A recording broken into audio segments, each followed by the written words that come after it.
Cents Per Mile, featuring Charles Gracie, Paul Gibson, and Josh Haynes. Everyone knows the trucking industry has issues, but most people are afraid to talk about it. Someone's got to do it. With loads of recruiting and marketing experience and backed by the largest driver audience in the world, we deliver carriers the driver perspective, find solutions, and help make sense make sense. All right, cool. All right, before we get started and tell you anything about anything, got to give you a disclaimer. So we're talking about social media, and if you use the tips and tricks that we discussed in this presentation, you might basically just get tired of like how well you're doing and how famous or successful your business is. And you're going to have lots of trolls and bad unsolicited advice, and your comment sections are going to be terrible. Just pay attention. There was a lot to read. I didn't think about reading when I typed it up. But yeah, so Cents Per Mile. It's a podcast. We're on it. Right, cool. And this is Charles. And I am Paul. And today we're talking about, what are we talking about today? Social media, trucking, from isolation to inspiration. Yep. From the bottom to the top. That's how you read it. Cool. So we're going to go through drivers and carriers.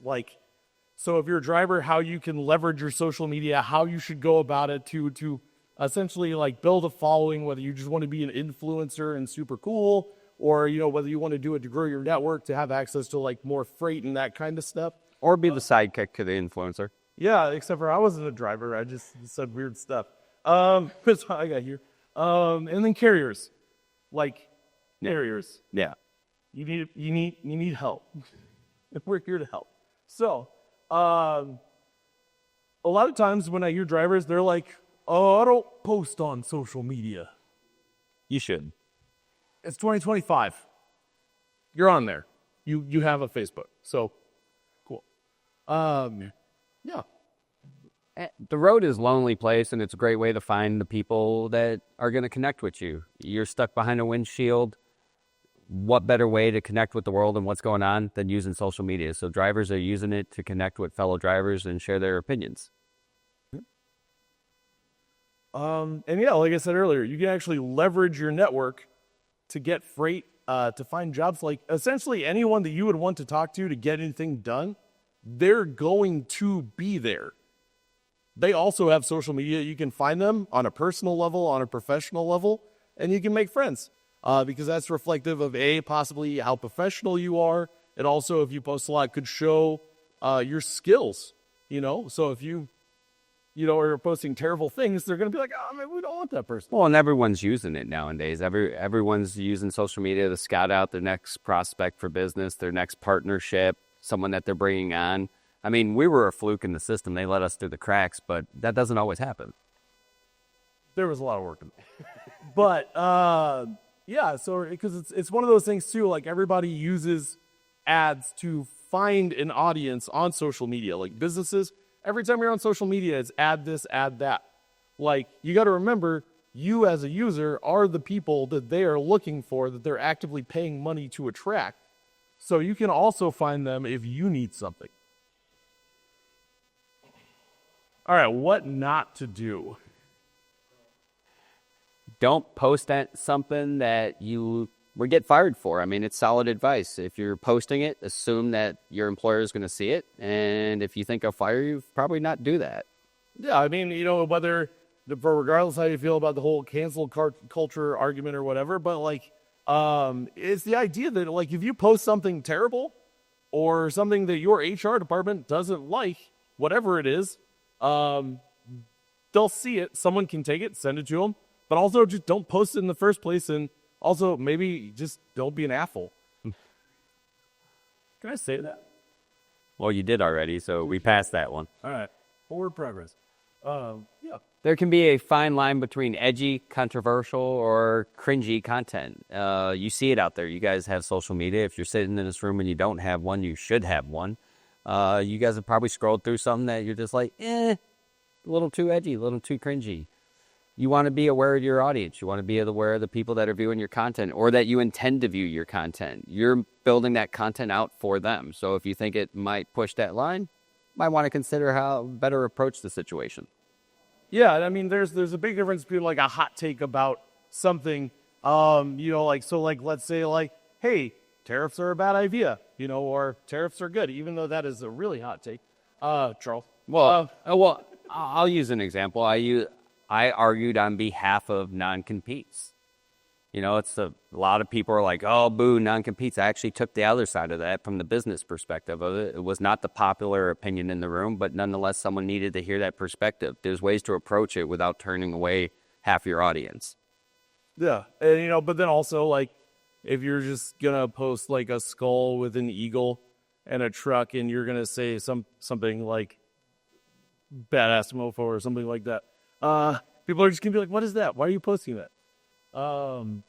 Yeah. Well, you got to know your audience. You got to know when to stop. You need to know what they like and know how to pick it up and put it out there in a way that they're going to receive it.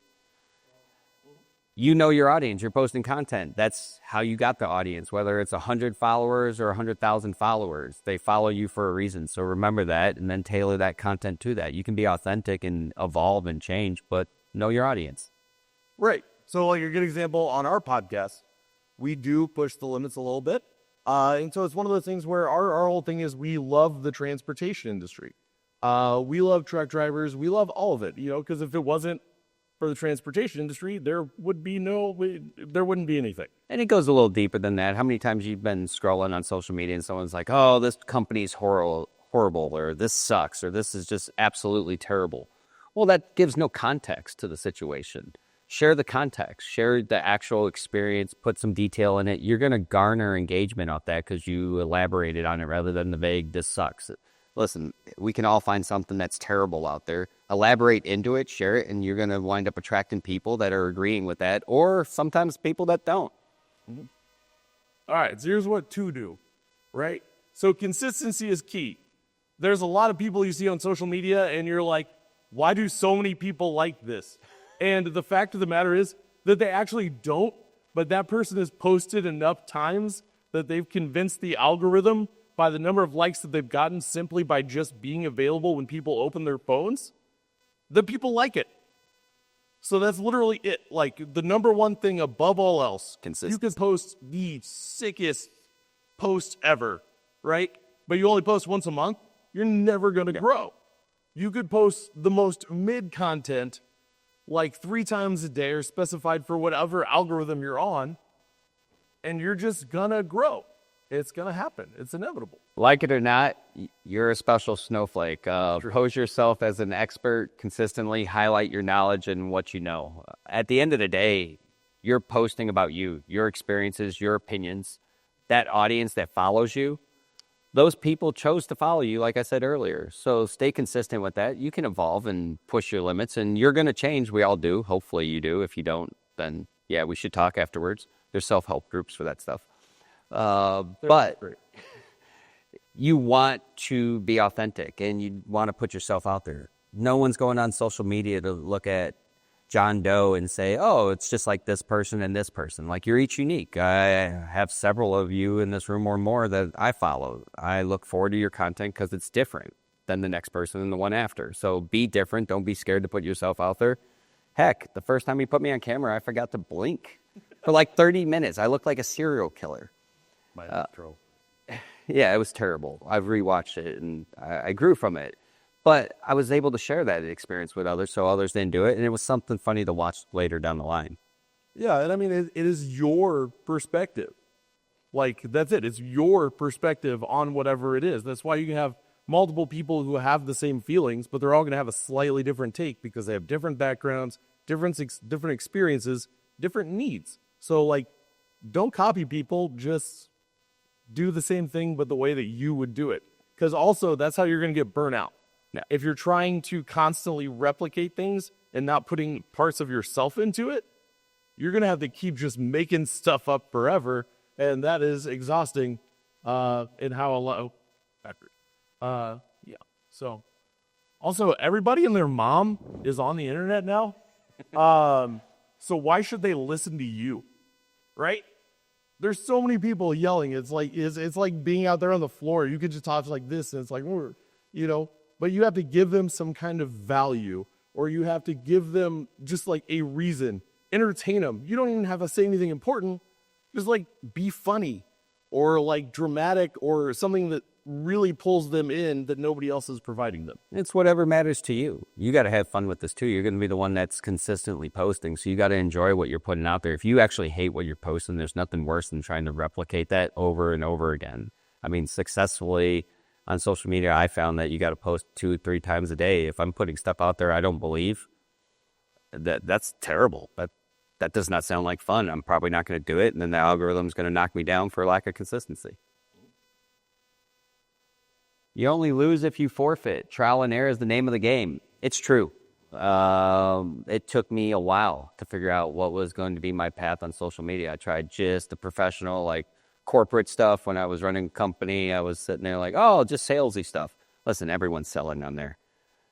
People don't want to see it. You have to find a blend. You have to figure out what the voice is going to be, and then you have to find the audience that supports that voice. And you're probably going to fall a couple times on the way, and it's okay. No one came out the womb an expert on social media.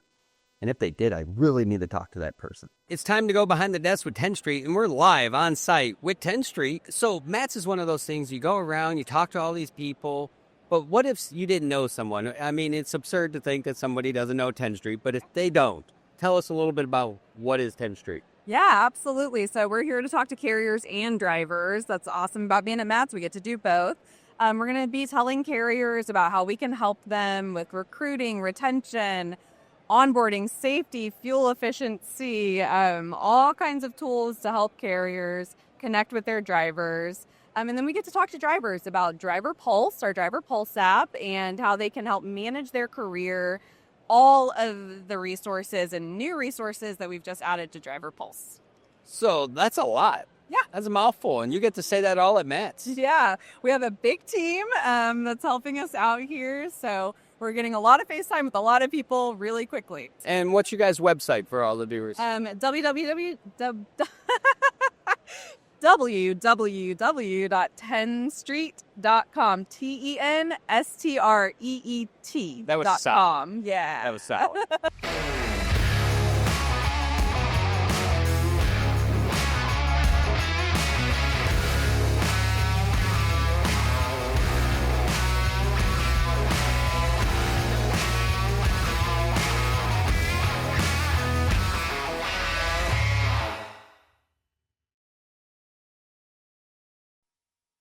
And we had to explain this. You just want to put your flip-flops back on and go get your truck out of the fuel island. Just don't be an idiot. It's not that hard.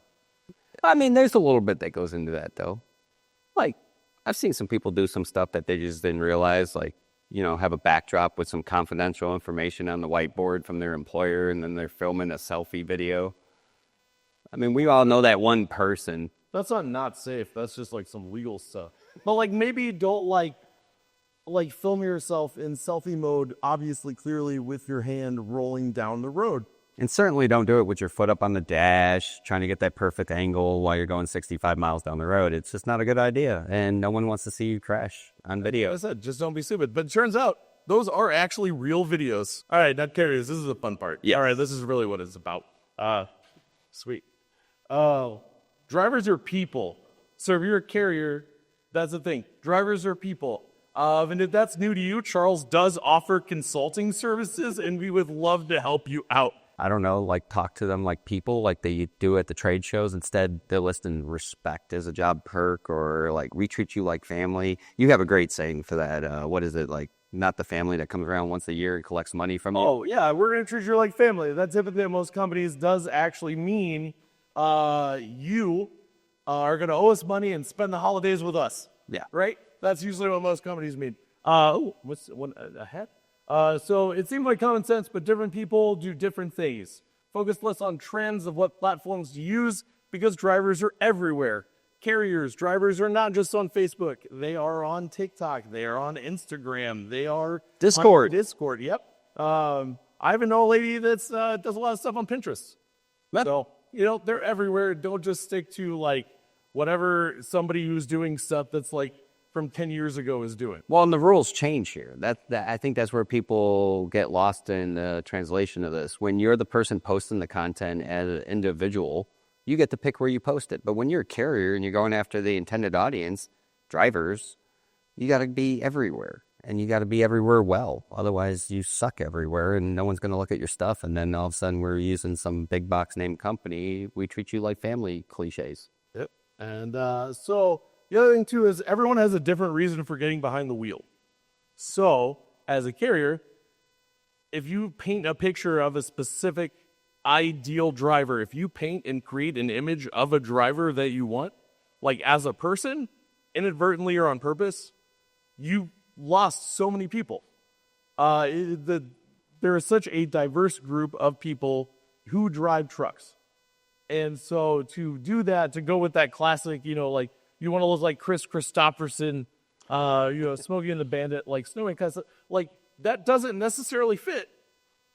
I mean, for a small sliver of the intended audience, it might, but It does, but like the other 98.9%, Right. you probably lost them.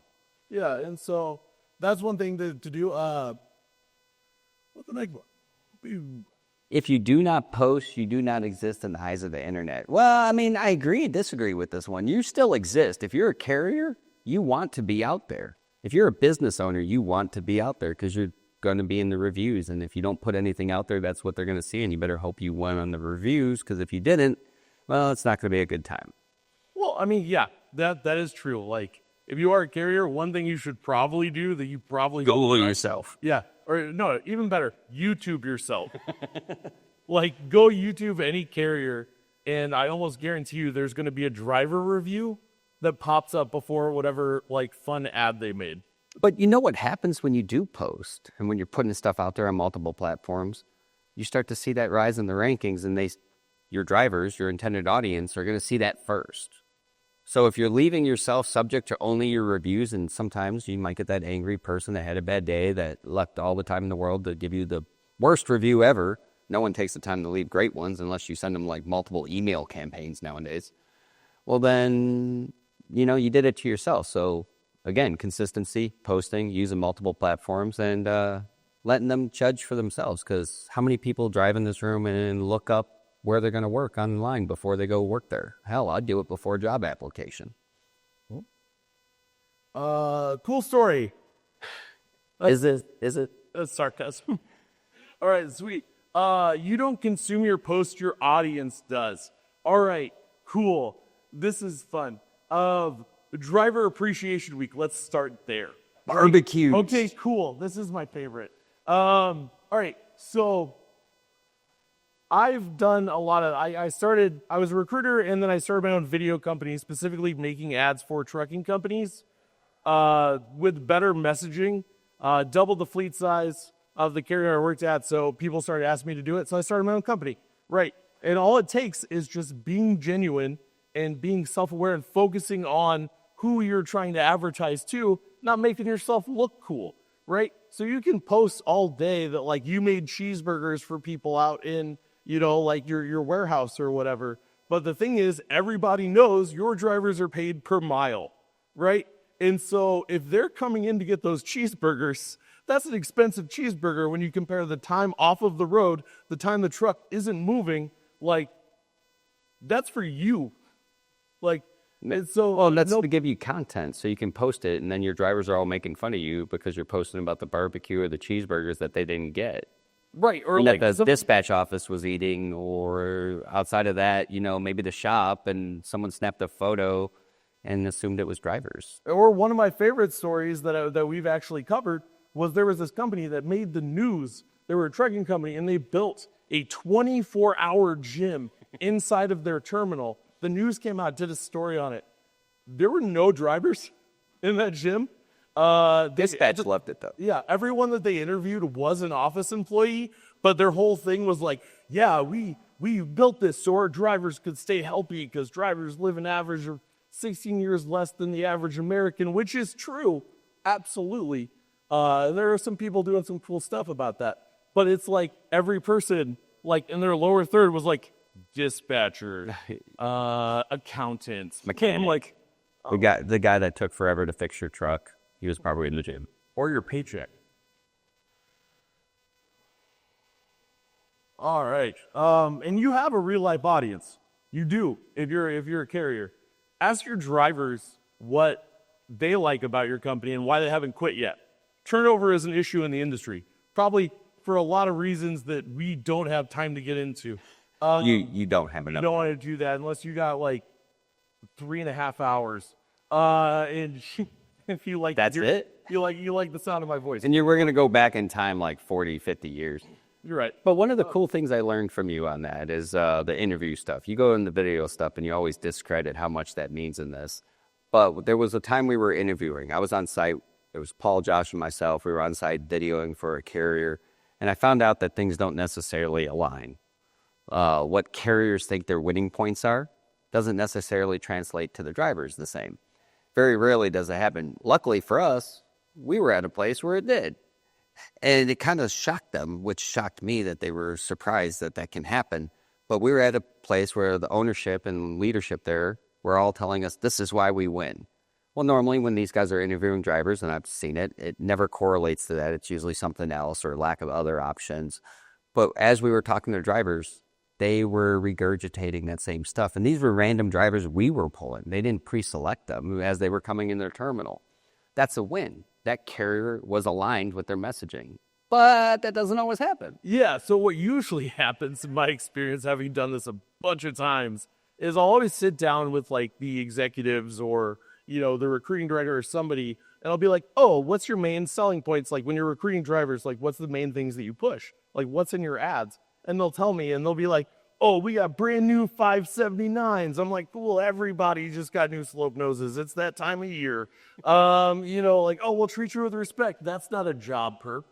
No, that's human decency. We're like, you're a name and not a truck number.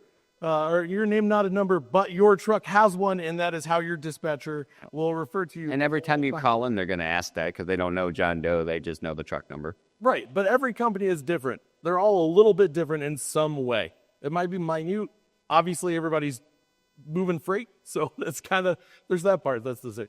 But if you go talk to a set of drivers, yeah, you ask them all what their favorite part about working is there, what keeps them there, why have they been there for so long?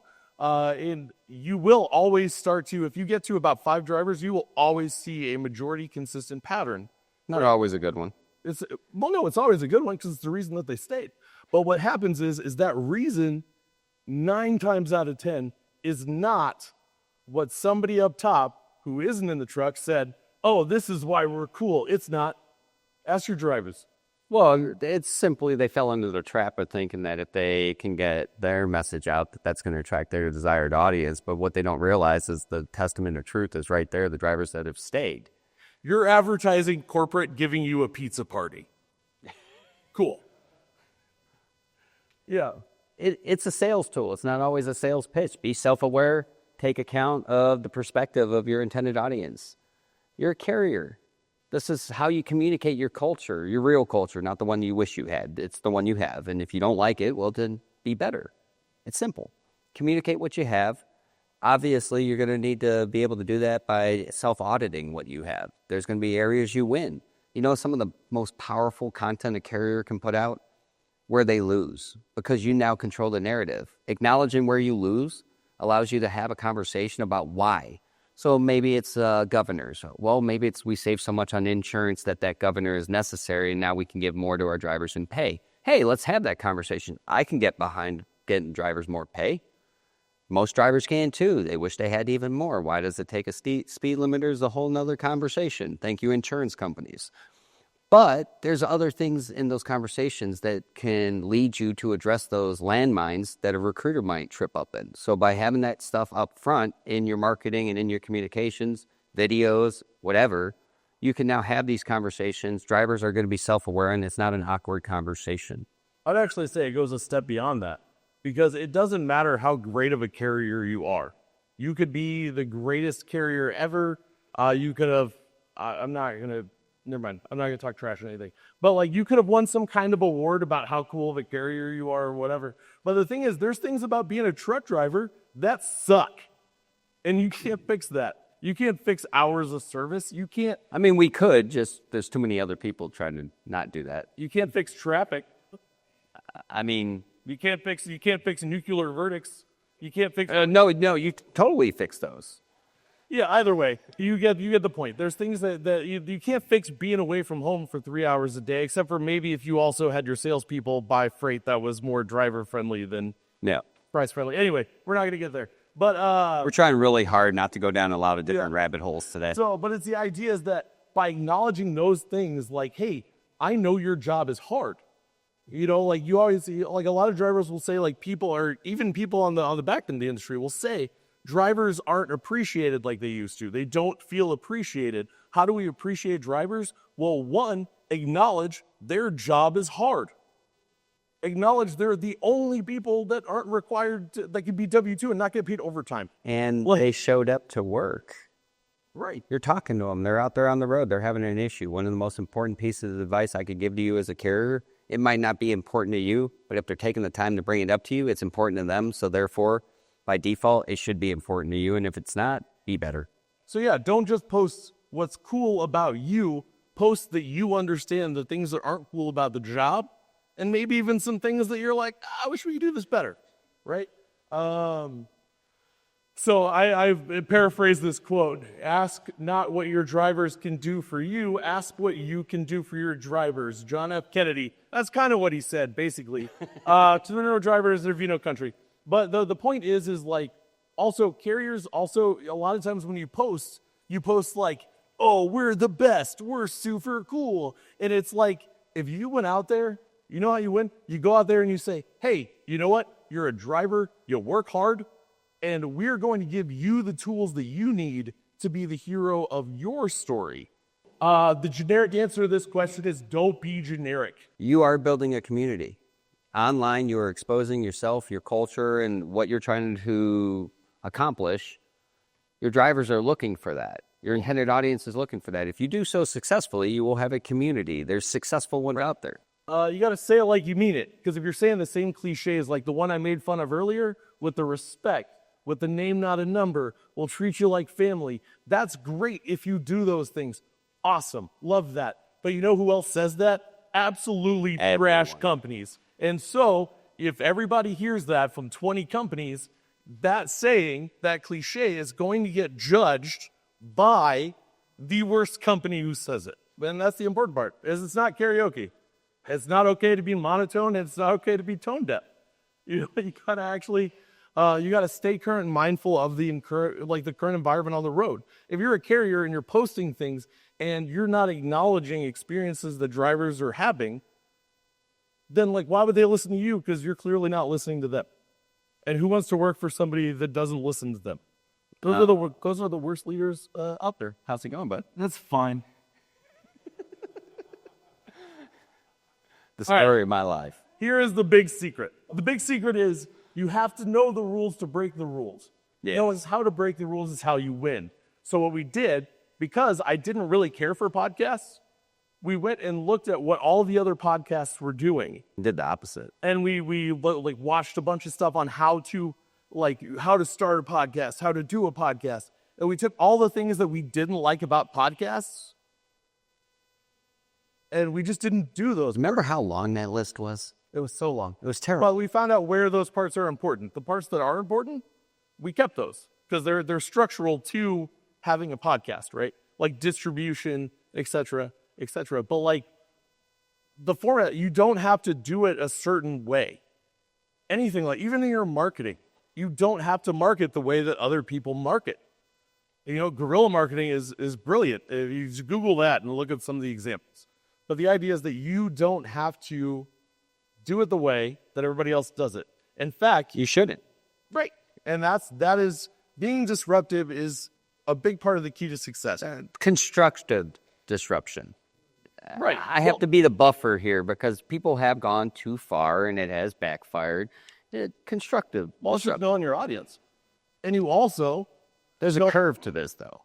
right, but you also don't really have to, it depends. Because if the people you're pissing off aren't people that were going to work for you anyway, or follow you or listen to you anyway, it doesn't matter. In fact, those people are going to go on to complain about you for reasons that when other people hear them will go, that actually sounds pretty cool.